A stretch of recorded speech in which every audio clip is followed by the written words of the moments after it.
Happy Wisdom Wednesday. It's Dr. Ben, And Dr. Susanna. and welcome to another episode of the Alter Health Podcast, your source of information, inspiration to support you in reversing disease and optimizing health with whole food, plant-based nutrition, as well as mind-body medicine.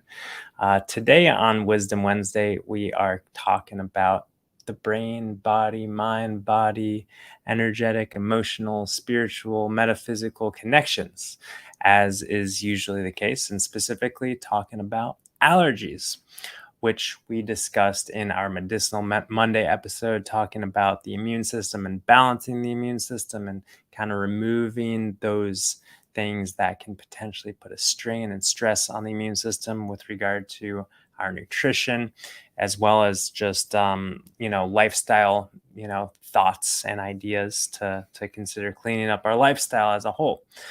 Today, talking about that deeper connection and that deeper opportunity, which is all about really taking responsibility when it comes to allergies. That's kind of the metaphor here, taking responsibility for our immune system and being empowered rather than being the victim of what is causing or triggering that allergic response. We can harness our own innate health from within. That's what it's all about. Definitely, exactly. And in all of these Wisdom Wednesday episodes in this series from head to toe, we've enjoyed starting the discussion by talking about the more physiological connection between the nervous system and whatever tissue we are talking about or organ system we're talking about each week. So what's the connection between stress and allergies, essentially? And yeah, if we think about it, we know that stress has a few direct effects on our digestive system and also our immune system. When we're experiencing more stress, more sympathetic activity in the nervous system, our digestive functions really kind of shut down in a sense. Yeah. And as you're talking about stress, I was thinking about just this idea of being a victim and the connection between like feeling victimized and the physiologic stress response or kind of stress. Definitely. And the opposite of that, being empowered, being confident, being strong, that has more of the energy, of course, with like being peaceful and comfortable. And if we're always kind of on guard, either emotionally or physically or any way, if we're always kind of on guard and insecure, I guess is a good word, then there's going to be that level of physiologic stress that's going to impede digestive function, immune optimization, and everything like that. Yeah. No, I think it's really interesting to kind of consider what stressors are for someone who has allergies because, stressors we can kind of attribute all sorts of different things as stressors in life, right? Work, relationships, this, that. But with people with allergies, there's often also the stress about the allergies and the stress about, oh, I need to make sure I shelter myself from whatever I'm allergic to. So there can be, this extra Hmm. kind of stressor to worry about. But yeah, just kind of before we go more into the whole kind of energetic and mindset piece of the discussion, just want to draw that linkage once again between, when we do have a heightened state of stress in the body physiologically, that also really can impair the balance of our immune system and potentially set ourselves up for more of that Th2 dominance that we talked about on Monday. So yeah, the direct connection between stress and digestive system and the immune system really can impact our sensitivity or hypersensitivity to certain potential allergens in the world. Yeah. So rather than trying to create that outer environment and control our circumstances, removing all the triggers, removing the pollen from our life, removing the pets from our life, removing the dust from our life. Like that's one way we can kind of think about managing our symptoms is just sterilizing everything, living in a bubble, shutting off the outside world. And obviously I'm kind of being extreme here, like, we can have that balance, but we can still like kind of blame those triggers for causing our symptoms. Like that's one state of mind and perspective we can bring to our allergies, which, unfortunately, a lot of people get stuck into that or sucked into that because that's kind of where the paradigm that society has around allergies is like, oh, this is an allergen and this causes that immune response. But in reality, we always have the potential to balance our immune system, to activate a healthy immune response and a strong immune system so that we are no longer subject to these irritants or allergens. So that's really the mindset shift, the perspective shift that we hope to bring to this conversation, to support you in feeling empowered and feeling like you're able to be in the world confidently and enjoy nature, enjoy pets, and of course, we have to consider all of our nutritional lifestyle kind of, practical real world stuff to balance our immune system. But I think with regard to the immune system, there's such a huge, simply mindset component, how we're relating to our external world, outer environment. And I think, needless to say, things get kind of sticky with allergies and allergens because sometimes these allergies are lifelong.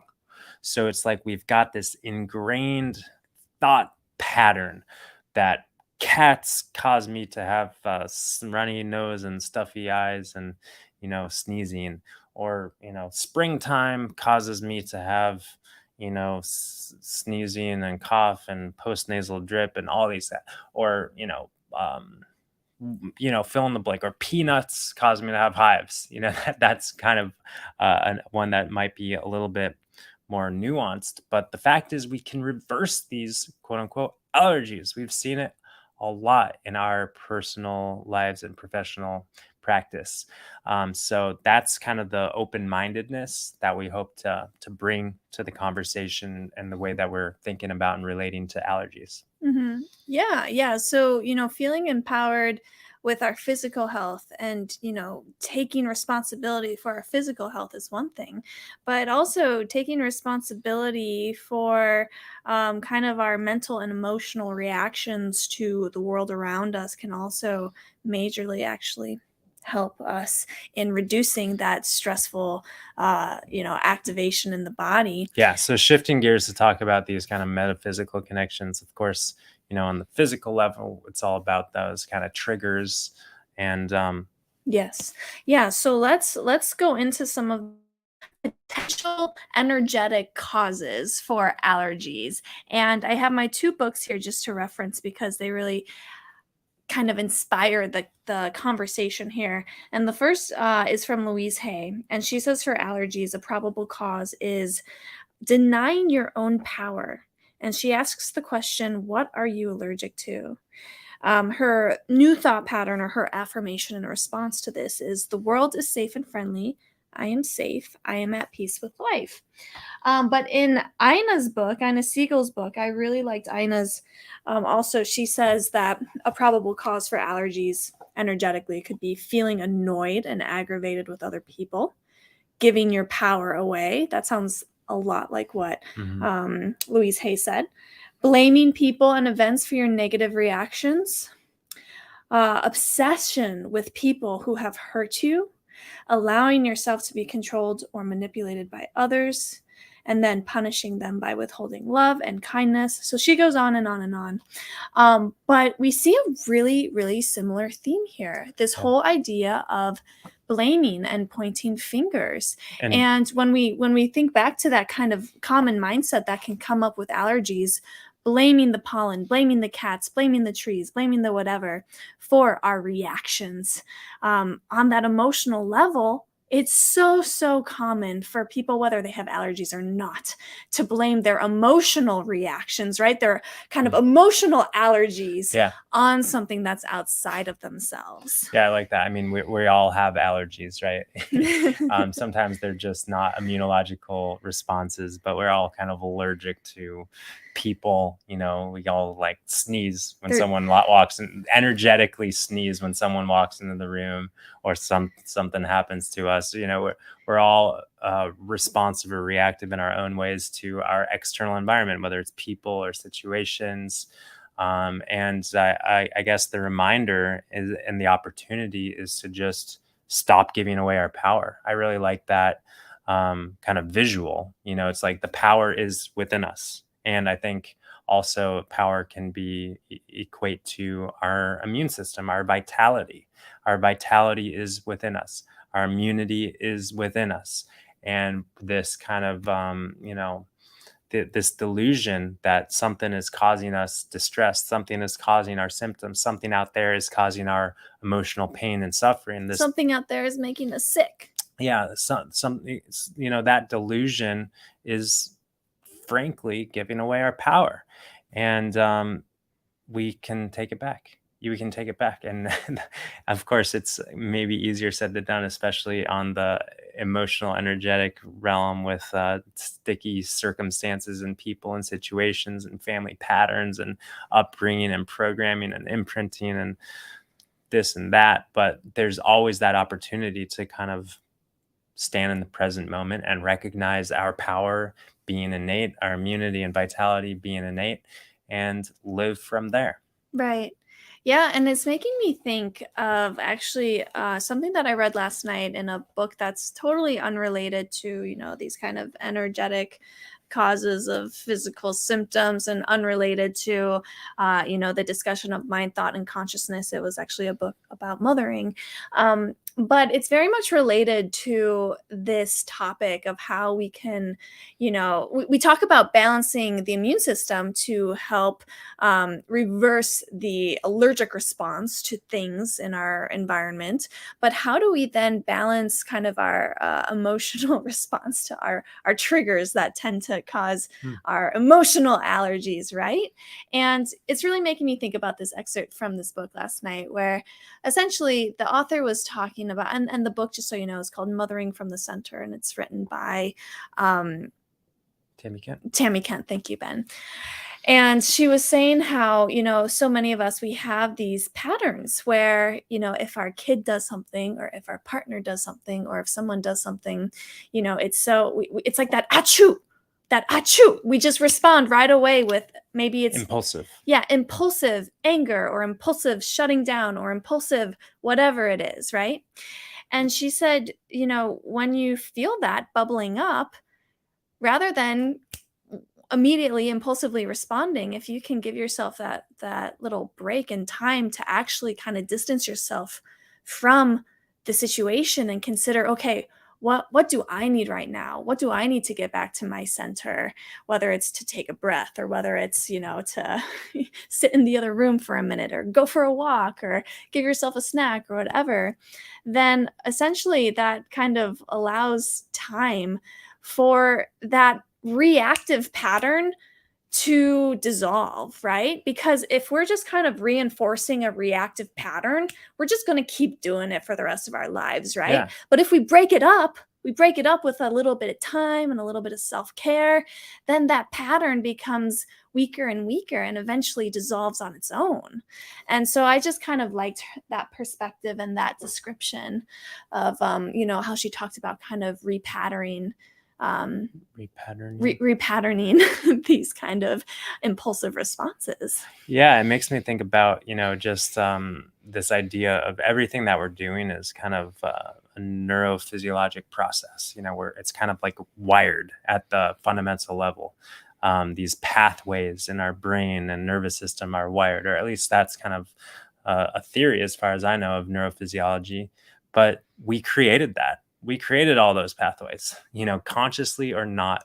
We have created all of the patterns and habits and tendencies that we have in our world, in our life, consciously or not. And we can. And there's so much evidence, and we've all had the experience of consciously recreating a new pattern that's actually going to be serving us and not just serving our ego or serving our habit. We can serve our highest self by just bringing more awareness to what we're doing habitually. And again, oftentimes these things that we're doing habitually are giving away our power because it's easy. It's easy to blame. At the end of the day, it's easy to blame. It's easy to react. It's easy to be on autopilot. It takes more energy. It takes more life force. It takes more strength and courage to create a new pattern, to take responsibility. Yeah. And when we're talking about taking responsibility, I mean, I know we say this in every single episode, but if this is your first episode or you just need a reminder, because honestly, I could use a reminder several times throughout the day. When we're talking about taking responsibility for our own human reaction or our emotional reactions and the human experience in life, we're really talking about recognizing that our emotional reactions come from nothing other than our own thoughts and perception about what is going on in life, right? So it's not your brother or your sister or your father or your mother-in-law or your child or whoever it is that is causing the upset. It's your thoughts about what they're doing or what they're saying or whatever kind of story you have about them. And same goes for situations in life too, right? So really taking responsibility in that radical way is how we reclaim our power. It's not even reclaiming your power because you always have that power, but You're stopping the illusion of giving away your power. yeah. Well, I think it is giving away your power. I mean, I think you always have your power, and there's just that flow out. We're always giving it away. So yeah, I think that there's a clear connection with allergies. In this ramble about the metaphysics and emotions and patterns and whatnot. But we're always open to your feedback and thoughts. You can leave them in the comments. And any other announcements before we tune off for this day? Just if you're ever looking for more support, continued support, you can check out all of our offerings at our website, www.alter.health. We have our ongoing Thrive on Plants program, and we have our quarterly cleanses, and so much more. So, Cool. All right. We'll see you there. See you next time on the podcast.